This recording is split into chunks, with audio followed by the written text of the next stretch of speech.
Invisible friend. कहानी की शुरुआत में हमें एमिली नाम की एक लड़की को दिखाया जाता है जो पार्क में अपनी मॉम के साथ झूले पर खेल रही होती है। वहां पर उसके डैड डेविड भी हैं, जो पेशे से एक साइकोलॉजिस्ट है। अब ये पूरा परिवार अपने घर पर वापस आ जाता है, जहां पर रात को एक बार फिर से एमिली की मॉम उसके साथ हाइड एंड सीक खेलती है, जिसमें एक खिलाड़ी दूसरे खिलाड़ी को ढूंढता है। इसके बाद एमिली की मॉम उसे सुला देती है। एमिली की मॉम अपने कमरे में आती है। उसे देखकर लगता है कि वो बहुत परेशान है।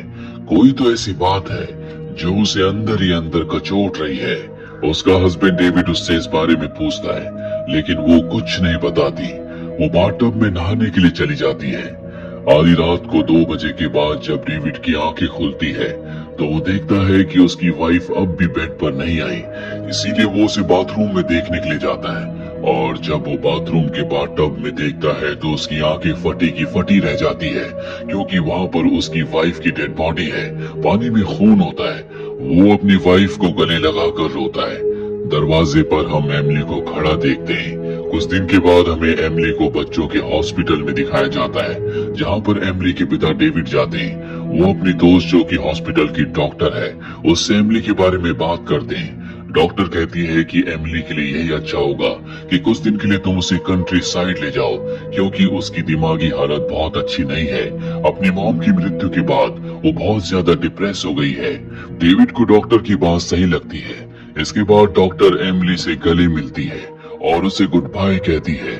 और अब डेविड अपनी बेटी एमिली को लेकर कंट्री साइड आ गया है, जहां पर वुड्स के बीच में बने घर पर रहने के लिए दोनों के दोनों आए हैं। यहाँ का जो शेरिफ होता है और घर का मालिक है, इन दोनों का स्वागत करते हैं। तब ये देखते हैं कि एमिली वहां पर नहीं है। एमिली कुछ दूर खड़ी होती है, जो जंगल की तरफ देख रही होती है। रात को हमें डिनर टेबल पर एमिली को दिखाया जाता है, जो कुछ नहीं खाती और अपने डैड से कहती है कि आज मैं जल्दी सोना चाहती हूँ। हालांकि डेविड उसे हंसाने की कोशिश करता है, लेकिन अपनी मॉम की मृत्यु की वजह से वो बहुत ज्यादा डिप्रेस है। वो अपने बेड पर जाती है, जहाँ पर उसके साथ उसकी डॉल एलेक्स भी होती है। वो अपनी डॉल एलेक्स को गुड नाइट कहकर सो जाती है। वहीं डेविड को दिखाया जाता है, जो उसके सामान को अनपैक कर रहा होता है। अगली सुबह एमिली घर से बाहर जाती है, जहां पर उसे एक बटरफ्लाई दिखती है। वो उसका पीछा करते हुए जंगल के अंदर चली जाती है, जहां पर उसे एक केव दिखती है। कुछ देर के बाद वो घर वापस आ जाती है, लेकिन उसके साथ उसकी डॉल एलेक्स नहीं होती। इसके बाद डेविड और एमिली दोनों के दोनों काम से बाहर जाते हैं। रास्ते में डेविड एक गैस स्टेशन पर रुकता है, और जब वो अपनी गाड़ी में गैस भर रहा होता है, तभी कुछ ही दूरी पर वो एक लेडी को देखता है। उसके साथ उसकी बेटी भी होती है, जो झूला झूल रही है। डेविड चाहता है कि वो छोटी बच्ची जो झूला झूल रही है, उसकी एमिली से दोस्ती हो जाए। इसीलिए वो उसकी मॉम के पास जाता अपने आप को इंट्रोड्यूस करता है। वो लेडी अपना नाम एलिजाबेथ बताती है। एलिजाबेथ भी उससे बहुत अच्छे से बात करती है और कहती है कि जब भी तुम्हें टाइम मिले तुम हमारे घर आ सकते हो। अब रात को एमिली और डेविड को दिखाया जाता है, जब एमिली सोने की तैयारी कर रही होती है तो डेविड उससे पूछता है कि तुम्हारी डॉल एलेक्स कहाँ है। वो कहती है कि मुझे नहीं पता, वैसे भी अब मैं उसे पसंद नहीं करती। मैंने उसके बदले अपना एक नया दोस्त बना लिया है, जिसका नाम चार्ली है। डेविड चार्ली के बारे में जानना चाहता है, पर एमिली उसे कुछ नहीं बताती। इसके बाद डेविड अपने दोस्त डॉक्टर को कॉल करता है, जो एमिली का इलाज कर रही थी। ये दोनों चार्ली के बारे में डिस्कस करते हैं और इस नतीजे पर पहुंचते हैं कि शायद एमिली ने अपना कोई इमेजिनरी फ्रेंड बना लिया है, और ऐसा इसलिए हुआ है क्योंकि वो अपनी मॉम की मृत्यु से बहुत ज्यादा ट्रॉमेटाइज्ड है। अगले दिन डेविड को उसकी डॉल मिल जाती है, जिसका चेहरा पूरी तरह से खराब होता है। और अब एक बार फिर से वो एमिली से चार्ली के बारे में पूछता है। एमिली बताती है कि वो बहुत फनी है, वो उसी तरह से मजाक करता है जिस तरह से मॉम किया करती थी। इसके बाद डेविड सो जाता है। उसे आज रात को एक बार फिर से वही सपना आता है, जो उसे बार बार आता है, जो कि न्यू ईयर पार्टी के बारे में था। और ये पार्टी एमिली की मॉम की मृत्यु के एक दिन पहले हुई थी। ठीक रात को 2:06 पर उसकी नींद खुल जाती है। ये वही वक्त होता है जिस वक्त पर डेविड की नींद उस रात को खुली थी, जिस रात को एमिली की मॉम की मृत्यु हुई थी। उसे एक बार फिर से बाथरूम से कुछ आवाज आती है, और जब वो बाथरूम में जाता है तो देखता है कि बाथटब में पानी भरा है। उसके चारों तरफ कैंडल्स जल रही हैं। वहाँ पर एमिली के कलर्स भी पड़े होते हैं, जिससे उसने लिखा होता है, यू लेट हर डाई। यानी कि तुमने उसे मरने दिया। एमिली भी वहीं पर खड़ी होती है। डेविड पूछता है कि ये सब क्या है। एमिली कहती है कि ये मैंने नहीं बल्कि चार्ली ने किया है। डेविड उसे कुछ नहीं कहता। अगले दिन एलिजाबेथ अपनी नीस के साथ इनके घर पर आती है।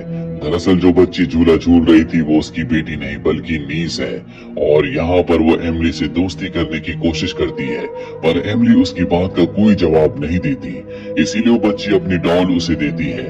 एमिली उसकी डॉल ले लेती है, पर जब वो उसकी डॉल वापस करती है तो उसका चेहरा उसी तरह से खराब होता है जैसे उसकी डॉल एलेक्स का था, यानी कि एलेक्स के चेहरे को भी उसी ने खराब किया था। इसके बाद उस बच्ची से कहती है कि तुम्हें यहाँ पर नहीं होना चाहिए। उसकी बात सुनकर वो डर जाती है और घर से बाहर भाग जाती है।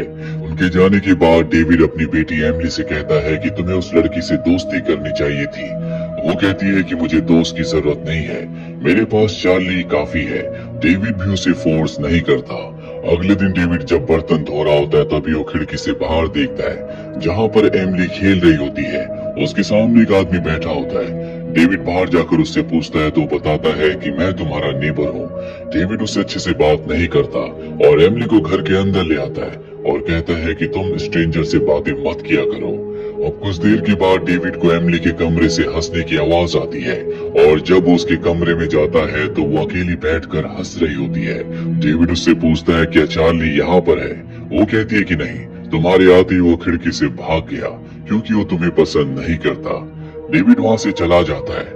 कुछ देर के बाद वो चार्ली के साथ हाइड एंड सीक खेलती है, और जब वो घर में चार्ली को ढूंढ रही होती है तभी उसे क्लोजेट के पीछे एक छुपा हुआ दरवाजा दिखता है जो नीचे तहखाने तक जाता है। वो उस दरवाजे को खोलकर नीचे तहखाने में जाती है। दरअसल अब भी वो चार्ली को ढूंढ रही है, और तभी लाइट चली जाती है। अंधेरा होने की वजह से वो जोर से चिल्लाती है। उसकी आवाज सुनकर डेविड भागकर नीचे तहखाने में जाता है जहाँ पर एमिली बहुत ज्यादा डरी हुई होती है और उसे बताती है कि चार्ली अंधेरे में छुपा हुआ है। रात को एक बार फिर से एलिजाबेथ इनके घर पर डिनर करने के लिए आती है। उसे देखकर एमिली बिल्कुल खुश नहीं होती। उसके एक्सप्रेशन से पता चलता है कि वो एलिजाबेथ को पसंद नहीं करती। एलिजाबेथ उसे पढ़ने के लिए किताब देती है, लेकिन एमिली के एक्सप्रेशंस बहुत अलग होते हैं। जानबूझकर वो उस किताब को नीचे गिरा देती है, जिसके बाद डेविड उसे कहता है कि तुम अपने कमरे में जाओ। डिनर करने के बाद वो एलिजाबेथ को उसकी कार तक छोड़ने के लिए जाता है। एमिली अपने कमरे की विंडो से उन्हें देख रही होती है, और आज रात को भी ठीक 2:06 पर एक बार फिर से डेविड की आंख खुल जाती है। आज भी उसे बाथरूम से आवाज आ रही होती है, और जब वो बाथरूम में जाता है तो वहाँ पर लिखा होता है look what you have done. Bathtub में पानी भरा होता है जो कि गंदा होता है। साथ ही वहाँ पर इनकी कैट मरी हुई होती है। इसके बाद वो एक बार फिर से एमिली के कमरे में जाता और पूछता है कि ये सब क्या है। एमिली कहती है कि ये मैंने नहीं बल्कि चार्ली ने किया है। मैंने अपनी मॉम की और चार्ली का स्केच बनाया है। वो स्केच वो डेविड को दिखाती है। डेविड उसे समझाने की कोशिश करता है कि चार्ली असली नहीं है, वो सिर्फ तुम्हारी इमेजिनेशन है, पर वो चार्ली का नाम जोर जोर से चिल्लाना शुरू कर देती है। अब उससे मिलने के लिए उसकी डॉक्टर आती है जिसे वो बहुत पसंद करती है। वो भागकर डॉक्टर के गले लग जाती है। डॉक्टर भी एमिली के लिए बहुत ज्यादा कंसर्न है, इसीलिए वो डेविड से कहती है कि अब तुम्हें एमिली को लेकर न्यूयॉर्क वापस आ जाना चाहिए। डेविड कहता है कि मैं इस बारे में सोचूंगा। पूरा दिन इनके साथ बिताने के बाद शाम को डॉक्टर वापस चली जाती है। अगले दिन एलिजाबेथ डेविड से मिलने के लिए आती है, लेकिन उस वक्त डेविड काम कर रहा होता है। उसने हेडफोन्स लगाए होते हैं, इसीलिए नॉक करने की आवाज को वो नहीं सुनता। एलिजाबेथ घर के अंदर आ जाती है और वो एमिली के कमरे में जाती है जहाँ पर एमिली अपने बेड पर बैठी होती है। एमिली कहती है कि मैं चार्ली के साथ हाइड एंड सीक खेल रही हूँ, और वो क्लोजेट की तरफ इशारा करती है। एलिजाबेथ क्लोजेट को खोलती है और तभी अंदर से कोई उसके ऊपर हमला करता है। वो खिड़की तोड़कर नीचे गिर जाती है। कुछ देर के बाद इनके घर पर शेरिफ आता है जो डेविड से कहता है कि हमें एमिली की कार सड़क के किनारे मिली जिसका एक्सीडेंट हुआ था। उसकी नीस ने बताया कि वो तुम्हारे घर पर आई थी। डेविड कहता है कि मुझे इस बारे में कुछ नहीं पता। इसके बाद शेरिफ एमिली से भी पूछता है, पर एमिली भी झूठ कह देती है कि मैंने उसे आज नहीं देखा, जबकि वो उसी के कमरे में आई थी और उसी के कमरे की विंडो से वो नीचे गिरी थी। फिलहाल शेरिफ यहाँ से चला जाता है। लेकिन डेविड को अब एमिली पर शक है। वो देखता है कि उसके कमरे की विंडो टूटी हुई है। वो पूछता है कि यहाँ पर क्या हुआ था और तभी एमिली उसे घड़ी दिखाती है जिस पर 2:06 हो रहे होते हैं। इसके बाद वो भागकर बाथरूम में जाता है जहाँ पर लिखा होता है कैन यू सी नाउ। वो बाथटब के कर्टेन को हटाता है और देखता है कि बाथटब में एलिजाबेथ की डेड बॉडी है। वो भागकर अपनी बेटी एमिली के पास जाता है। एमिली रो रही होती है। वो कहती है कि मैंने नहीं, ये चार्ली ने किया है। मैं उसके बारे में आपको कुछ नहीं बता सकती। इसके बाद डेविड एमिली को कमरे में बंद करके लॉक कर देता है। कुछ देर के बाद हमें दिखाया जाता है कि कमरे के दरवाजे को कोई खोलता है। वहीं दूसरी तरफ डेविड, जो कि एलिजाबेथ की बॉडी को यहाँ से निकालना चाहता है, वो बाथटब के पास जाता है, लेकिन बाथटब में अब एलिजाबेथ की बॉडी नहीं है। जिसके बाद वो अपनी बेटी एमिली के कमरे की तरफ बढ़ता है। वहीं एमिली डॉक्टर को कॉल करके कहती है कि अब मुझे चार्ली के साथ नहीं रहना। जिसके बाद उसके कमरे में उसके डैड डेविड आ जाते हैं। वो बताती है कि चार्ली अपने साथ बॉडी को ले गया और अब वो चार्ली को देखना चाहती है, इसीलिए वो घर से बाहर जाते हैं। और तभी उनके पीछे उनका नेबर आ जाता है जो कहता है कि मुझे तुम्हारे घर से एमिली की आवाजें आ रही थी, मैं उसे देखना चाहता हूँ। डेविड को लगता है कि यही चार्ली है, इसीलिए वो उसके ऊपर अटैक करता है और घर के अंदर आकर दरवाजे को लॉक कर देता है और उसका नेबर भी वहां पर आ जाता है। डेविड उससे कहता है कि तुम मेरी बेटी एमिली से दूर रहो। इसके बाद एमिली अपनी डैड डेविड के गले लग जाती है। वो बहुत ज्यादा डरी हुई है। वो कहती है कि मैं दोबारा चार्ली को नहीं देखना चाहती। डेविड इसके बाद स्टडी रूम में जाता है और देखकर हैरान हो जाता है कि उसने अब तक बॉक्सेस को अनपैक नहीं किया, लेकिन अब तक उसे लग रहा था कि उसने बॉक्सेस को अनपैक कर दिया है।